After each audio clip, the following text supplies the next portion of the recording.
Hello, my name is Sienna McCarthy. I'm in 4th grade in Korean elementary schools right now, and I am so glad I have this opportunity to have a nice teacher like her to speak English with me while learning piano. Okay, Sienna, nice to meet you. Hello, nice to meet you. Yes.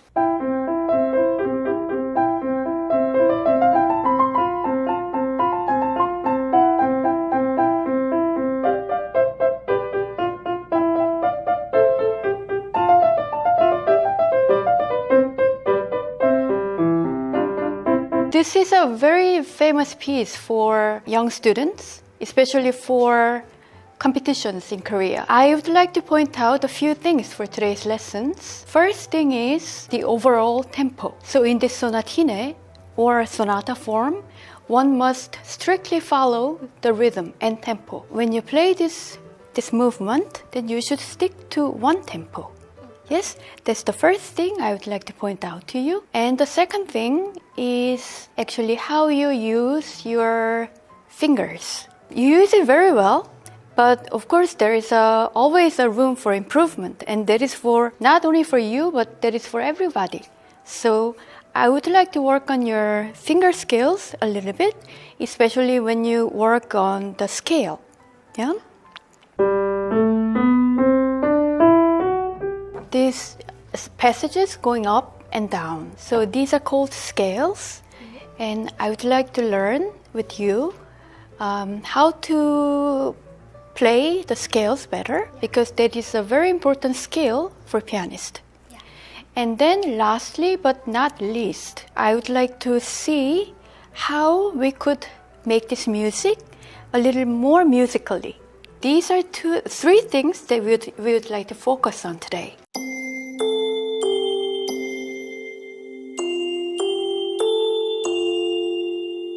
The first thing I pointed out was tempo, and tempo issue was already clear. Sonatine is a plural term of sonatina, which is distinctively shorter and lighter in character and more technically elementary than a sonata. A sonata form is a classical form composed of three sections as exposition, development, and recapitulations. Within the expositions, there are three themes that are very different in characters. This is why when playing a sonatina, one should keep a consistent tempo and pulse together to keep all these various elements together under one form.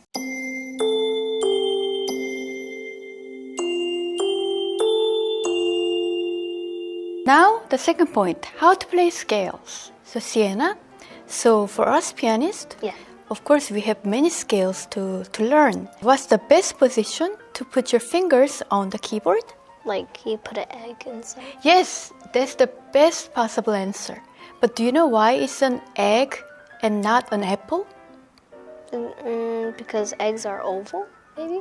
Yes, that's a very good answer. And because of this, when you put an egg inside, what happens to egg when you put a pressure on the egg? Sometimes cracks and sometimes doesn't. Yes, it cracks. And what happens to the egg when you loosen it? Then it becomes the same. Yes, it breaks because it just, it drops down. Yeah, that's why we call it an egg. Because an apple is first of all too big and it doesn't have an effect like an egg does. So we call it an egg. The wrist stays about the parallel level with the keyboard. Yes, it's very good. So this is the basic point, how we should place our fingers on the keyboard. And this you're doing well. And then, of course, your fingers will get stronger and stronger as you train. Yeah, like everything else. So at first, when you play, of course, your finger tends to get down like this. Yes, because we don't have enough strength from the first time. But then every time you push the key, you should always be aware that this knuckle, big knuckle, should stay up. Yeah, this is the place where your whole body weight could lean on. Yeah, can you imagine that I could do a push-up leaning on this knuckle against the wall?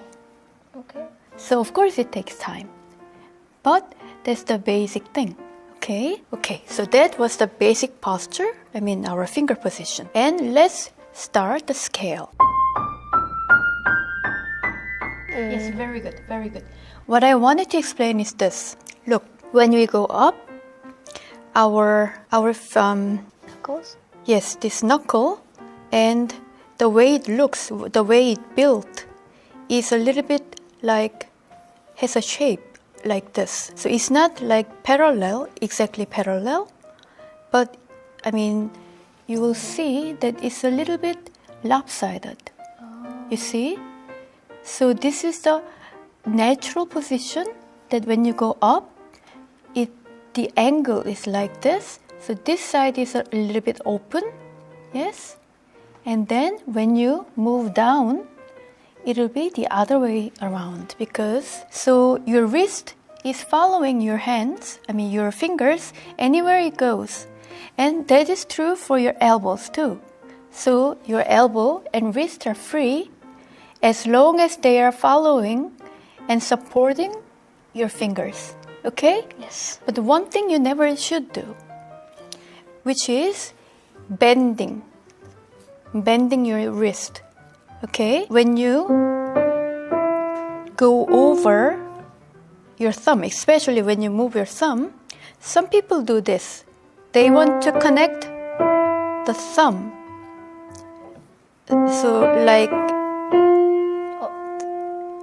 they do that.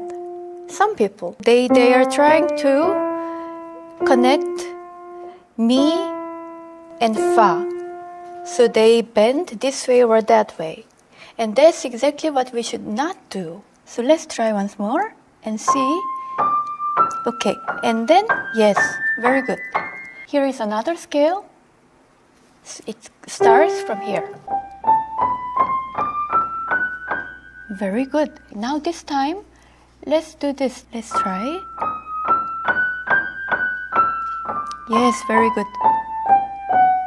Yes, that was very good. And when you have black keys, it has a tendency to sound less than the white keys because of the difference between the white and black. Because white, you can always touch easily. Yeah. But when you want to touch the black, your hand has to move inside. Yeah. So be careful when you have the black keys, okay? When one plays a scale, the thumb often becomes an obstacle because of the pure physics. It is, first of all, too short and too thick, and is separated from 4 other fingers. So it is only natural for the thumb to make unwanted accents. When the thumb goes over to make the hand change, for example, when the thumb goes over to change the hand position, please try not to connect between the third and thumb or fourth and the thumb. Because if you connect between these third and the thumb or the fourth and the thumb,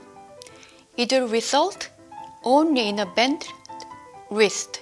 When playing black keys, please try placing your hands away from the black keys. When you place your hands too deep inside toward the black keys, then your movements will be really restricted. So if possible, try to place your hands outside of the keyboard.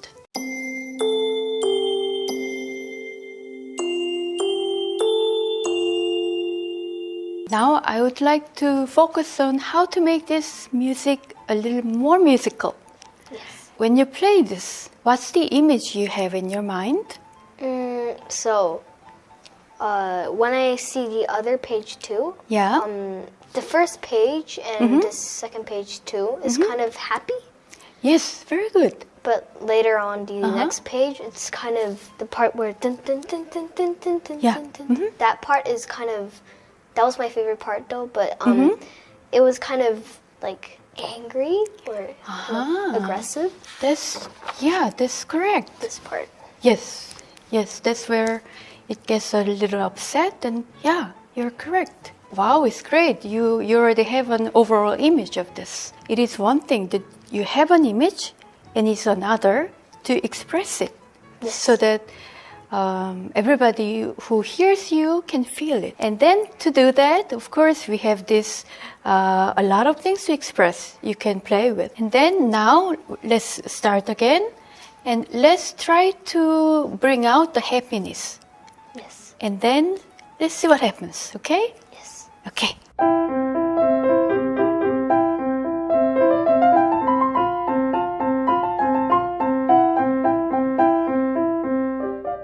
Very good. Sienna, that was very good. I like the change of the dynamics right away, but I think we can make it more interesting if you make this accent more pronounced. I didn't know there was an Aha, you see, this is why you have to always bring your music, and even if you memorized it, you have to always look at it very carefully. Yes.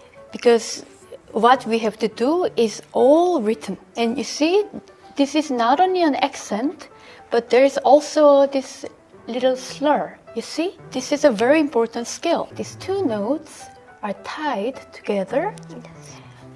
When you see that, it means the first note it is more important note, and the second note has to be shorter and lightly close the phrase. You see what I'm saying? Yeah. You have to play these two notes in one movement, you see? It's not like throwing two baseballs, but you have to do it in one baseball. So this is like down. Okay, let's try that. Okay, very good. And now here it says dolce. What does it mean? I don't quite know. Okay, it's in Italian. It means sweets. So it should sound as if you're caressing like a little doll or a little puppy or something very precious. Think of something that you really treasure. I have a dog. You have a dog? Yeah. Okay, I love dogs too. So, well, here, play something. I mean, play as if you're petting your dog. I mean, something very sweet and something precious. And then, so it starts with a very sweet thing, and then it goes.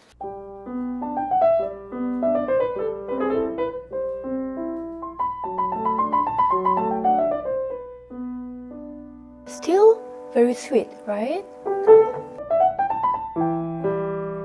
Here it starts to sound dark.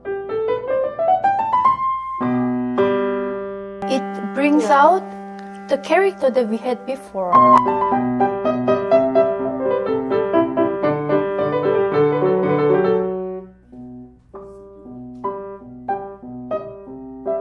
Here, what you have to feel is this against this beat.